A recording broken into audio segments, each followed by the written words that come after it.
কোথায় যাচ্ছিস? এই দেখ স্কুল করাবো তো এরা দেখতে ওরে উল্টো যাচ্ছে।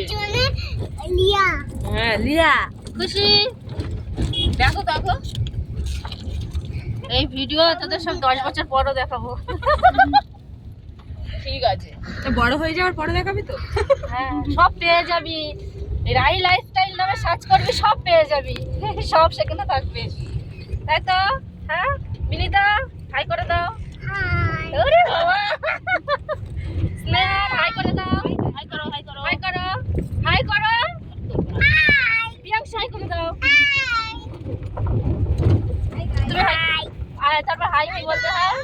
হাই বলো তুমি হাই করো করো হাই গাইস বলো। আমি প্রিয়াংশু আমি প্রিয়াংশু আমি কোনোদিন স্কুলে গিয়ে কাঁদবো। আমি কোনোদিন ক্লাসে বসি না। বলে দাও কি কি করেছো হ্যাপি বার্থডে সেগুলো বলো।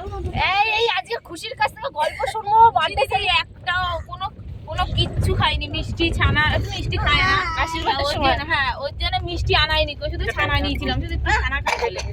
সে ছানা টানা কিছু খাইনি, শুধু ফুচকার দোকান থেকে শুধু বলছে আগে আমার ফুচকা আনো। তা ওর ওর ওর তোর মানে আশীর্বাদের সময় একটা ওর মিষ্টি ছিল না, সব ফুচকা ছিল। যে যা দিচ্ছে তার ফুচকা হাত থেকে পায়েসটা নামিয়ে দিচ্ছে, বলছে আগে এইটা তো না তার সেরকম করছে। এই বাটিটা আগে ধরো জলটা তারপরে টক, মানে ফুচকা না দিলেও টক জলটা দাও।